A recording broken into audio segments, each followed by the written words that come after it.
முதலமைச்சர் ஐயா எடப்பாடியார் அவர்களிடம் போக்குவரத்து நெரிசலை ஒசூர் பகுதியிலே குறைக்க வேண்டும் என்று சொல்லி அவுட்டர் ரிங் ரோடு அமைப்பதற்காக 120 கோடி ரூபாய் கொண்டு வந்தவர்தான் இன்றைய மாவட்ட கழகத்தினுடைய செயலாளர் அண்ணன் பாலகிருஷ்ணன் அவர்கள். ஏதோ துரதிருஷ்டவசமாக 2 ஆண்டு காலத்தில் அவருடைய பதவி பறிபோனது. எப்படி பறிபோனது, யாரால் பறிபோனது என்பதெல்லாம் உங்களுக்கு நன்றாக தெரியும். இருந்தாலும் கூட மனம் தளராமல் அனைத்து இந்திய அண்ணா திராவிட முன்னேற்ற கழகத்தினுடைய 5 ஆண்டு கால ஆட்சியில இந்த பகுதிக்கு சட்டமன்ற உறுப்பினராக இல்லாவிட்டாலும் கூட தொடர்ந்து மக்கள் நலப்பணிகளையும் கட்சி பணிகளையும் திறம்பட ஆற்றியவர் நம்முடைய மாவட்ட கழக செயலாளர் என்பது உங்கள் அத்தனை பேருக்கும் தெரியும். சொன்னா நேற்று கூட பட்ஜெட்ல சொல்றா, இந்த பகுதியில 300 கோடி ரூபாய் டைட்டில் பார்க் கொண்டு வர போறாங்க. இத 2016, 2006, 2011 ஆட்சி கால டிஎம்கே ஆட்சி காலத்தில் அன்றைய முதலமைச்சர் திரு மு கருணாநிதி அவர்களும் சட்டமன்றத்திலே பட்ஜெட்டிலே இதே போல சொன்னார். இந்த ஒசூர் பகுதியில டைட்டில் பார்க் ஏற்படுத்தப்படும் என்று அன்றைக்கே 2006, 2011 செய்யாதவர்கள் மீண்டும் மீண்டும் இந்த திட்டத்திற்கு கொண்டு வருவோம் என்று பொய்யான வாக்குறுதியை சொல்லி இந்த ஒசூர் பகுதியில் இருக்கின்ற மக்களை ஏமாற்றி பிழைக்கின்ற அரசாக இன்றைக்கு விடியா திமுக அரசினுடைய முதலமைச்சர் திகழ்ந்து கொண்டிருக்கிறார் என்பது உங்களுக்கு நன்றாக தெரியும். அதோடு மட்டுமல்ல, இந்த ஒசூர் பகுதியிலே இருக்கின்ற ஏழை குடும்பங்களுக்கு 5000 நபர்களுக்கு பட்டா வழங்கப்பட்ட கடந்த ஆட்சி திமுக ஆட்சி காலத்திலே அறிவிக்கப்பட்ட திட்டங்கள் தேவையில்லாமல் இந்த பகுதியிலே ஒரு விமான நிலையம் கொண்டு வருவோம் என்று பொய்யான வாக்குறுதியை சொல்லி இந்த மக்களை நம்ப வைத்து மீண்டும் ஓட்டுகளை பெற்று இந்த தொகுதியை மீண்டும் திமுகவினுடைய சட்டமன்ற உறுப்பினரை உருவாக்க வேண்டும் என்று பொய்யான வாக்குறுதிகளை இன்றைக்கு ஆளுகின்ற விடியா திமுக அரசினுடைய முதலமைச்சர் மு க ஸ்டாலின் அவர்கள் சொல்லிக் கொண்டிருக்கிறார் என்பது உங்கள் அத்தனை பேருக்கும் தெரியும். ஏழை எளிய மக்களுக்கு ஒன்றென்றால் ஓடோடி வந்து உதவி புரிபவர் தான் இன்றைய மாவட்ட கழக செயலாளர் பாலகிருஷ்ணன் அவர்கள் என்பது உங்களுக்கு எல்லோருக்கும் நன்றாக தெரியும். இப்போது இருக்கிற சட்டமன்ற உறுப்பினரும் இவரையும் நீங்கள் ஒப்பிட்டு பார்க்க வேண்டும். கொரோனா காலத்தில் ஒவ்வொரு குடும்பத்திற்கும் இந்த ஒசூர் பகுதி தொகுதியில் இருக்கின்ற கட்சி பாராமல், ஜாதி மத பேதம் பார்க்காமல், ஏழை பணக்காரன் என்ற வேறுபாடு இல்லாமல் ஒவ்வொரு குடும்பத்திற்கும் ஓடோடி வந்து உதவி செய்தவர் இன்றைய மாவட்ட கழக செயலாளர் அண்ணன் பாலகிருஷ்ண ரெட்டி அவர்கள் என்பது உங்கள் அத்தனை பேருக்கும் நன்றாக தெரியும். அன்னைக்கு திமுக காரெல்லாம் எட்டி பார்க்கல. கொரோனா காலத்துல எங்க போனானே தெரியல. அது மட்டுமல்ல, கொரோனா என்கின்ற கொடிய நோய் வந்த பிறகு தமிழகத்தில் எங்கே இருக்கின்ற மக்களை, நம்முடைய தமிழக மக்களை இந்த நோய் கொடிய நோய் தாக்கி விடுமோ என்று பயந்து ஒவ்வொரு குடும்பத்தின் வாசலுக்கு ரேஷன் பொருட்களை கொண்டு வந்து கொடுத்த தலைவன் ஐயா எடப்பாடியார் என்பது உங்கள் அத்தனை பேருக்கும் தெரியும். அந்த காலகட்டத்திலே பொங்கல் வந்தது. அந்த பொங்கலுக்கு 2500 ரூபாய் நிதி உதவி கொடுத்து பொங்கலை அந்த நோயில் அந்த மக்கள் சிறப்பாக கொண்டாட வேண்டும் என்று 2500 ரூபாய் அனைத்து குடும்ப அட்டைகளுக்கும் கொடுத்த தலைவன் ஐயா எடப்பாடியார் என்பது உங்கள் அத்தனை பேருக்கும் தெரியும். அதோடு மட்டுமல்ல, எத்தனை திட்டங்கள் அம்மா சொன்ன 2011-11ஆம் ஆண்டு நடைபெற்ற சட்டமன்ற பொதுத் தேர்தலில் மாண்புமிகு அம்மா அவர்கள் சொன்ன அத்துணை தேர்தல் வாக்குறுதியும் நிறைவேற்றிய தலைவி புரட்சி தலைவி அம்மா அவர்கள். அம்மா சொன்னாங்க, நான் ஆட்சி பொறுப்பேற்றால் ஒவ்வொரு குடும்ப அட்டைக்கும் இலவச மிக்சி கிரைண்டர் ஃபேன் வழங்குவேன் என்று தமிழகத்தில் இருக்கின்ற கட்சி பேதம் பாராமல், ஏழை பணக்காரன் என்ற பேதம் பார்க்காமல் ஒவ்வொரு குடும்ப அட்டைக்கும் விலையில்லா மிக்சி கிரைண்டர் ஃபேன் வழங்கிய தலைவி புரட்சி தலைவி அம்மா அவர்கள். அதோடு மட்டுமல்ல, ஒரு குழந்தை ஒரு பெண்ணை திருமணம், ஏழை பெண்ணை திருமணம் செய்து வைப்பதற்கு அந்த குடும்பத்தில் பணம் இல்லை, தாலி செய்வதற்கு வாங்குவதற்கு தங்கம் வாங்க பணம் இல்லை. இதையெல்லாம் கருத்தில் கொண்டுதான் மாண்புமிகு அம்மா அவர்கள் அந்த 4 கிராம் தங்கம் 25,000 ரூபாய் நிதி உதவி வழங்கி ஏழை பெண்களின் வாழ்க்கையில் விலக்கேற்றிய தலைவி புரட்சி தலைவி அம்மா அவர்கள்.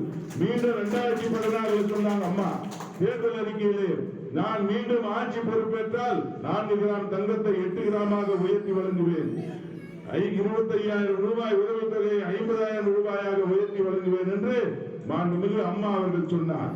அதே போல நீங்கள் எல்லாம் வாக்களித்து அன்றைக்கு அம்மா அவர்களை முதலமைச்சராக வெற்றி பெற செய்ததற்கு பின்னால் சொன்ன தேர்தல் வாக்குறுதியான 8 கிராம் தங்கம் 50,000 ரூபாய் ஏழை பெண்களின் திருமண நிதி உதவிக்கு கொடுத்த தலைவி புரட்சி தலைவி அம்மா அவர்கள்.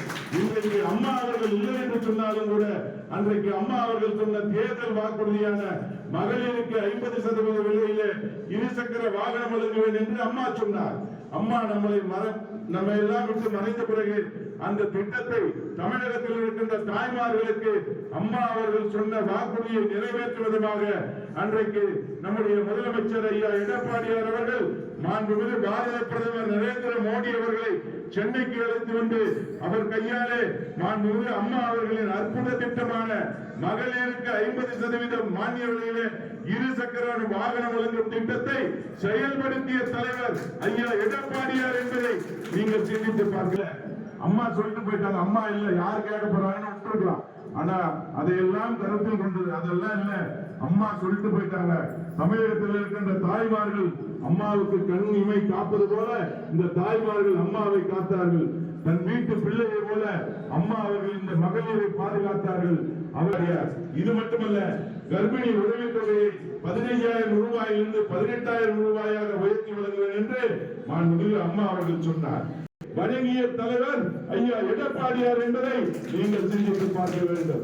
அதோடு இல்லை, எத்தனையோ திட்டங்கள் இந்த மாவட்டத்திற்கு ஒரே ஆண்டில் 11 மருத்துவக் கல்லூரிகளை கொண்டு வந்து சாதனை. இந்தியாவிலே எத்தனையோ மாநில முதலமைச்சர்கள் இருக்கலாம், ஆனால் தமிழகத்தினுடைய முதலமைச்சர் ஐயா எடப்பாடியார் அவர்கள் மட்டும்தான் தமிழகத்திலே 11 மருத்துவக் கல்லூரியை ஓராண்டிலே கொண்டு வந்த தலைவர் ஐயா எடப்பாடியார் என்பதையும், இந்த கிருஷ்ணகிரி மாவட்டத்திற்கும் ஒரு மருத்துவக் கல்லூரி இன்றைக்கு இருக்கிறது என்று சொன்னால் அதற்கு காரணம் இவர் அண்ணன் பாலகிருஷ்ண ரெட்டி அவர்களும் ஐயா எடப்பாடியார் அவர்களும் என்பதை நீங்கள் சிந்தித்து பார்க்க வேண்டும். வந்தால் சொன்னதை செய்வாங்க.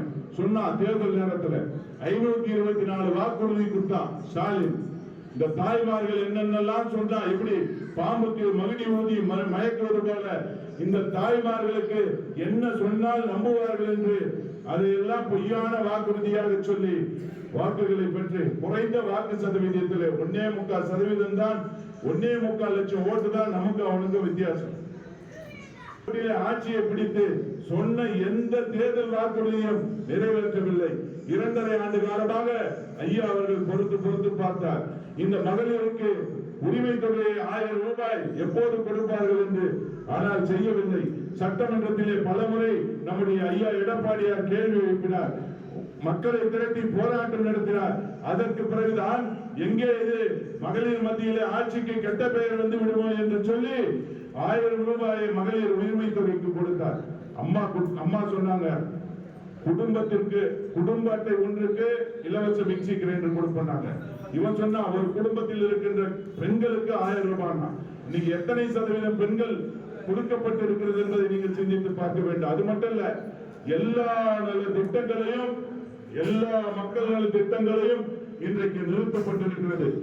விலை இல்லா மிதிவண்டி, விலை இல்லா ஸ்கூட்டர் இல்ல, தாலிக்கு தங்கம் இல்ல, கர்ப்பிணி உதவி தொகை இல்ல, இலவச ஆடு மாடு அதுவும் இல்ல. எல்லா திட்டங்களையும் இன்னைக்கு சொன்னாயா, நான் ஆட்சிக்கு வந்தால் முதியோர் உதவி தொகை 1000 1500 ரூபாயாக உயர்த்தி வழங்கப்படும் சொன்னா. 1000 ரூபாய் 1500 ரூபாய் உயர்த்தி வழங்கலாம் கூட பரவாயில்ல, 60% முதியோர் உதவி தொகையை நிறுத்தி இந்த மகளிருக்கு 1000 ரூபாய் உதவி அந்த மகளிர் உரிமை தொகையை இன்று வழங்கிக் கொண்டிருக்கின்றார் இன்றைய விடியா திமுக அரசினுடைய முதலமைச்சர் மு.க. ஸ்டாலின். என்னைக்குமே ஒண்ணு தெரிஞ்சுங்க, திராவிட முன்னேற்ற கழகத்தினுடைய ஆட்சி தமிழகத்தில் எப்போதெல்லாம் வருகிறதோ அப்போதெல்லாம் சட்டம் ஒழுங்கு பிரச்சனை, கொலை, கொள்ளை, கற்பழிப்பு, போதைப் பொருள் விற்பனை தலைவிரித்து ஆடுகின்றது இன்றைக்கு. அதோடு மட்டுமல்ல, ஊழல். கருணாநிதி விஞ்ஞான முறையிலே சர்க்காரியா கமிஷனால் ஊழலுக்காக தமிழகத்திலே அல்ல இந்தியாவில் இருக்கின்ற அத்தனை மாநிலங்களிலும் ஊழலுக்காக கலைக்கப்பட்ட ஒரே ஆட்சி திராவிட முன்னேற்ற கழகத்தினுடைய ஆட்சி என்பதை நீங்கள் சிந்தித்து பார்க்க வேண்டும். அதே போலதான் இன்றைக்கு விடியா திமுக அரசினுடைய முதலமைச்சர் மு.க. ஸ்டாலின் அவர்கள் இன்றைக்கு 4 ஆண்டு காலத்தில் டாஸ்மாகிலே 40,000 கோடி ரூபாய் ஊழல், 10,000 கோடி ரூபாய் மணல் ஊழல்.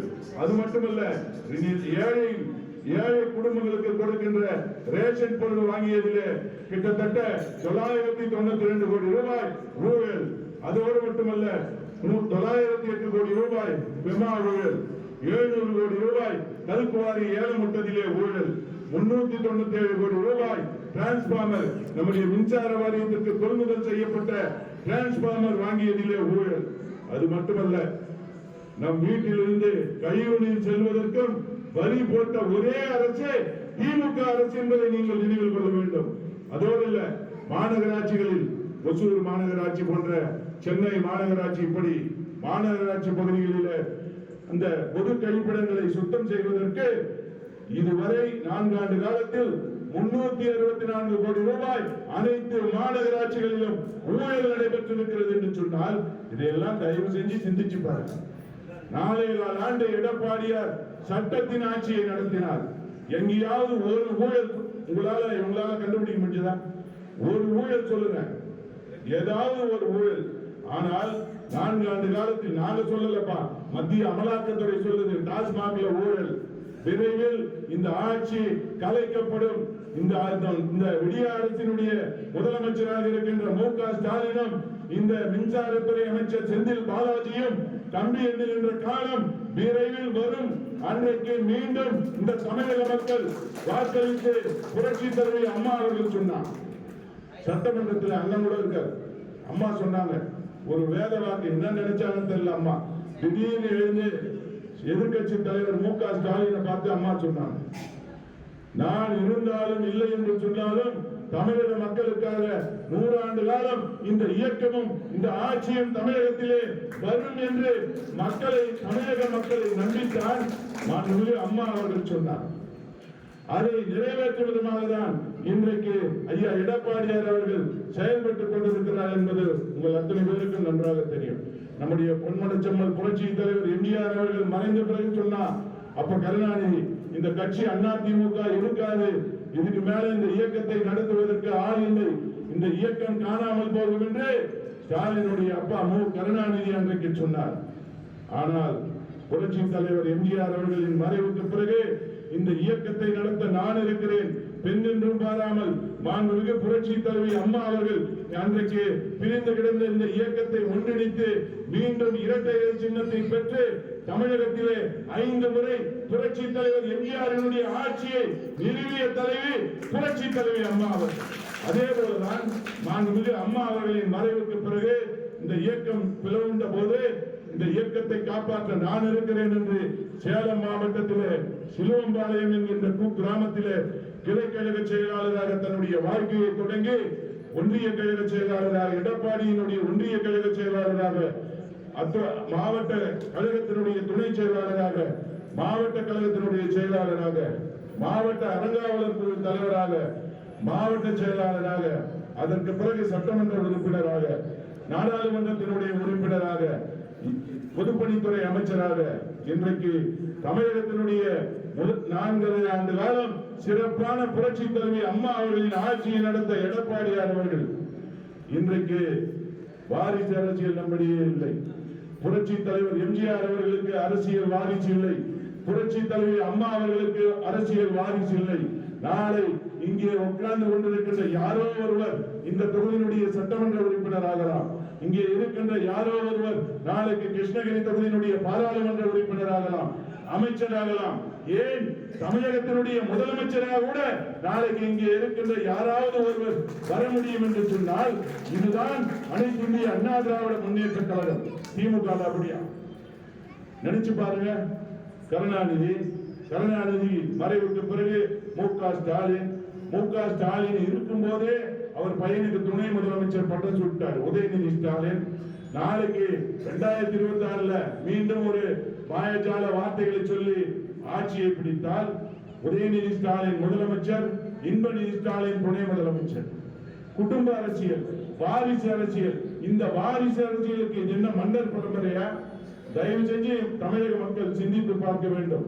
இந்த ஒசூர் சட்டமன்ற தொகுதி அனைத்து இந்திய அண்ணா திராவிட முன்னேற்ற கழகத்துடைய கோட்டையாக நீங்கள் மாற்றுவதற்கு உங்களை இன்றையிலிருந்து ஓராண்டு காலம் அர்ப்பணித்துக் கொண்டு நீங்கள் செயல்பட வேண்டும்.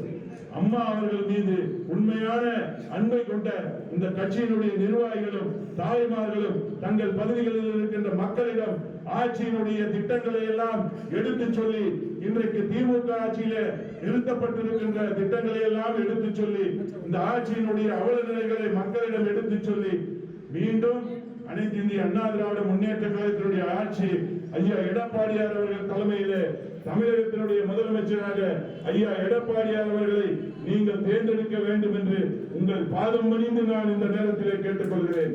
அதோடு மட்டுமல்ல, இன்றைக்கு விலைவாசி உயர்வு இன்னைக்கு நீங்க எல்லாம் நினைச்சு பாருங்க, தாய்மார்கள் தயவு செஞ்சு நினைச்சு பாருங்க.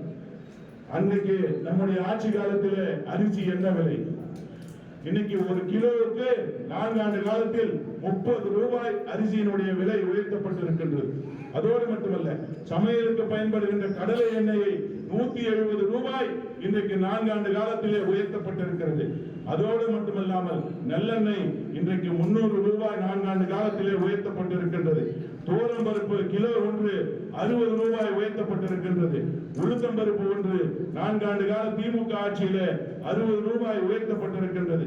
அதோடு மட்டுமல்ல, நாம் தினந்தோறும் பயன்படுத்தும் பசும்பாலின் விலை, தயவு செஞ்சு தாய்மார்கள் இதெல்லாம் சிந்திச்சு பாருங்க. இன்னைக்கு என்ன விலைவாசி? இன்னைக்கு விலைவாசியை கட்டுக்குள்ள அவங்களால வைக்க முடியல.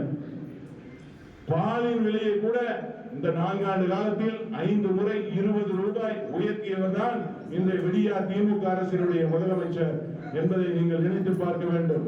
அதோடு மட்டுமல்லாமல், ஏழை பள்ளி மாணவர்கள் சொன்னா செங்கல்ல ஊரா தூங்கி போனா, இன்றைக்கு துணை முதலமைச்சராக இருக்கின்ற உதயநிதி ஸ்டாலின் செங்கல்ல தூக்கி போய் ஒரே கையெழுத்துல நான் நீட்டை ரத்து பண்ணுவோம் ஆட்சிக்கு வந்தா சொன்னாரா இல்லையா? சொன்னார் இல்ல? இதே ஒசூர்ல வரும்போது சொன்னாரா இல்லையா? தேர்தல் பிரச்சாரத்தப்போ வரும்போது சொன்னார், நாங்கள் திமுகவினுடைய ஆட்சி வளரும் என்று சொன்னால் வந்தவுடன் எங்களுடைய முதல் கையெழுத்து நீட் தேர்வு ரத்து சொன்னாரா? இன்றைக்கு ஆட்சிக்கு வந்தவுடன் 4.25 வருஷம் ஆகுது. நீட் தேர்வு ரத்து பண்ண முடிஞ்சதா? தயவு செஞ்சு சிந்திச்சு பாருங்க. நீட் தேர்வு யார் வந்தாலும் ரத்து பண்ண முடியாது. கொண்டு வந்ததே திமுகவும் காங்கிரஸ் கூட்டணியாக இருக்கும் போது நாமக்கல் மாவட்டத்தை சேர்ந்த சுகாதாரத்துறை அமைச்சராக இருந்த காந்திராஜன் தான் அந்த கையெழுத்தை போட்டு நீட் தேர்வு வருவதற்கு காரணமாக இருந்துவிட்டு இன்றைக்கு போலி வேஷம் போட்டு மக்களை ஏமாற்ற வேண்டும் என்று நீட் தேர்வு ரத்து செய்யணும் செஞ்சானா? செய்யல. இதையெல்லாம் கருத்தில் கொண்டுதான் மாண்புமிகு ஐயா எடப்பாடியார் அவர்கள் பள்ளி மாணவர்கள், ஏழை மாணவர்களின் மருத்துவ கனவை நனவாக்க வேண்டும், ஏழை அடித்தட்டு மக்களினுடைய மாணவ மாணவிகள் மருத்துவராக வேண்டும் என்று சொல்லி எண்ணித்தான் மாண்புமிகு ஐயா அவர்கள் 7.5% மருத்துவ கல்லூரியில உள்ஒதுக்கீடை கொண்டு வந்து இன்றைக்கு ஆண்டுதோறும் 4542 மாணவ மாணவிகள், ஏழை மாணவர்கள் மருத்துவராகின்ற கனவை நிறைவேற்றிய தலைவர் ஐயா எடப்பாடியார் என்பதை தயவு செஞ்சு சிந்திச்சு பாருங்கள். அதோடு மட்டுமல்ல, விளையாட்டு வீரர்களுக்கு அரசு வேலையில 3% உள்ஒதுக்கீட்டை வழங்கிய தலைவர் ஐயா எடப்பாடியார். ஐயா எடப்பாடியார் அவர்கள் ஆட்சி காலத்தில் தான் பள்ளி செல்லுகின்ற மாணவ மாணவிகளுக்கு கிட்டத்தட்ட 52.31 லட்சம் மாணவர்களுக்கு மடிக்கணினி வழங்கி சாதனை படைத்த தலைவர் அம்மா அவர்கள் சொன்னாங்க. ஆட்சியில் இருக்கும்போது தமிழகத்தில் இருக்கின்ற மக்கள் பள்ளி மாணவர்களை அமெரிக்காவில் இருக்கின்ற ஆக்ஸ்போர்ட் பல்கலைக்கழகத்துக்கு இணையாக தமிழகத்தின் பள்ளி கல்லூரி மாணவர்களை உருவாக்க வேண்டும் என்றுதான், விஞ்ஞான கல்வியை கற்றுத்தர வேண்டும் என்று சொல்லிதான் தமிழகத்தில் இருக்கின்ற பள்ளி மாணவர்களுக்கு விலையில்லா மடிக்கணினி வழங்கிய தலைவி புரட்சி தலைவி. அதை தொடர்ந்து செயல்படுத்தி ஐயா அவர்கள் 52 லட்சம் மாணவர்களுக்கு அன்றைக்கு மடிக்கணினி வழங்கினார். ஆனா நேற்று பட்ஜெட்ல சொல்றான், மு.க. ஸ்டாலினுடைய நிதியமைச்சராக இருக்கின்ற தங்கம் தென்னரசு சொல்றார், 20 லட்சம் மாணவர்களுக்கு நாங்கள் மடிக்கணினி வழங்க போகிறோம். 4 வருஷமா எங்கேயா போனாங்க?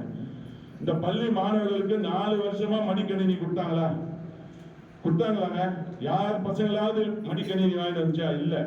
அதே போலதான் பெண்களும் சரி ஆண்களும் சரி அந்த மாணவ செல்வங்கள் சரியான நேரத்திற்கு பள்ளிக்கு செல்ல வேண்டும் என்று விலையில்லா சைக்கிள் வழங்கிய தலைவியும் புரட்சி தலைவி அம்மா அவர்கள் தான். 16 வகையான விலையில்லா பொருட்களை கொடுத்து பள்ளி கல்வியிலும் கல்லூரி கல்வியிலும் அம்மா அவர்கள் கொண்டு வந்த காரணத்தினால்தான் இன்றைக்கு இந்தியாவிலேயே 52% பள்ளி கல்லூரி உயர்கல்வியிலே 52% பெற்று இந்தியாவிலேயே முதன்மை மாநிலமாக இன்றைக்கு தமிழகம் திகழ்கிறது என்று சொன்னால் இதற்கு அடித்தளமிட்டவர் மாண்புமிகு புரட்சி தலைவி அம்மா அவர்கள். அதை தொடர்ந்து செயல்படுத்தியவர் ஐயா எடப்பாடியார் அவர்கள். இதையெல்லாம் தயவு செஞ்சு சிந்திச்சு பாருங்க. யார் வந்தா இந்த ஆட்சி நல்லா இருக்கும், யார் வந்தா இந்த மக்களுக்காக பாடுபடுவாங்க, இதையெல்லாம் நினைத்து பார்த்து நீங்கள் அத்துணை பேரும் ஒற்றுமையாக பணியாற்றி வருகின்ற 2026 சட்டமன்ற தேர்தலில் ஒசூர் சட்டமன்ற தொகுதி, தளி சட்டமன்ற தொகுதி, நம்முடைய வேப்பநல்லி சட்டமன்ற தொகுதி, அம்மா இருக்கும் போது கூட நம்ம 3 தொகுதியை முடிச்சதில்லை. ஆனால் ஐயா எடப்பாடியார் அவர்கள் தலைமையில் அருமை அண்ணன் பாலகிருஷ்ண மாவட்ட கழகத்தினுடைய செயலாளர் அன்பு சகோதரர் பாலகிருஷ்ண ரெட்டி அவர்கள் தலைமையில் இந்த 3 தொகுதியும் அனைத்து இந்திய அண்ணா திராவிட முன்னேற்ற கழகத்தினுடைய கோட்டை என்பதை நிரூபித்து நம்முடைய எடப்பாடியார் அவர்கள் காலத்தில் இந்த 3 தொகுதி அதிமுக கைப்பற்றிய என்ற வரலாற்றை நீங்கள் எழுத நீங்கள் அத்துணை பேரும் உங்களுக்குள்ளே நிறைய கருத்து வேறுபாடுகள் இருக்கலாம். அதையெல்லாம் மறந்து இன்றிலிருந்து நீங்கள் ஒற்றுமையாக பணியாற்றினால் மட்டுமே நாம் நினைக்கின்ற இந்த 3 தொகுதியும் கைப்பற்றி ஐயா எடப்பாடியார் அவர்கள் காலடியில அண்ணன் பாலகிருஷ்ண ரெட்டி அவர்கள் சமர்ப்பிக்க முடியும். அதனால் நீங்கள் அத்துணை பேரும் அவருக்கு உறுதுணையாக இருந்து அவர் செல்லுகின்ற அத்தனை பணிகளையும் தொடர்ந்து செய்து ஓராண்டு காலம் தியாகம் செய்ய வேண்டும். இந்த இயக்கத்திற்கு நாம் ஓராண்டு காலம் என்று சொன்னால் தமிழகத்தில் இருக்கின்ற மக்கள் நல்ல திட்டங்களை ஐயா அவர்கள் கொண்டு வருவார். நிறுத்தப்பட்ட அத்துணை திட்டங்களையும் கொண்டு வருவார். அதற்காக நீங்கள் அத்துணை பேரும் ஒற்றுமையாக பணியாற்றி மீண்டும் தமிழகத்திலே 2026 ஐயா எடப்பாடியார் அவர்கள் தலைமையில் அனைத்து இந்திய அண்ணா திராவிட முன்னேற்ற கழக ஆட்சி அமைக்க நீங்கள் ஒற்றுமையாக பணியாற்ற வேண்டும். கூட்டணியை பற்றி கவலைப்படாது. வலிமையான கூட்டணி, வலுவான கூட்டணி இன்றைக்கு திமுக எதிர்த்து நம்முடைய ஐயா எடப்பாடியார் அவர்கள் தலைமையில் வர இருக்கின்றது. 234 சட்டமன்ற தொகுதிகளில் கிட்டத்தட்ட 230 தொகுதி அனைத்து இந்திய அண்ணா திராவிட முன்னேற்ற கழக கூட்டணி கைப்பற்றி மீண்டும் அம்மா அவர்களின் கனவான நம்முடைய அனைத்து இந்திய அண்ணா திராவிட முன்னேற்ற கழகத்தினுடைய ஆட்சி தமிழகத்திலே அமையும். அதற்கு நீங்கள் அத்தனை பேரும் உறுதுணையாக இருந்து பாடுபட்டு ஒசூர் சட்டமன்ற தொகுதியும், தளி சட்டமன்ற தொகுதியும், வேப்பநல்லி சட்டமன்ற தொகுதியும் வெற்றி பெற வைக்க நீங்கள் அத்தனை பேரும் இன்றிலிருந்து சபதமேற்று செயல்பட்டு ஒற்றுமையாய் பணியாற்ற வேண்டும் என்று உங்கள் பாதம் பணிந்து மீண்டும் ஒருமுறை கேட்டு விடைபெறுகிறேன். நன்றி, வணக்கம்.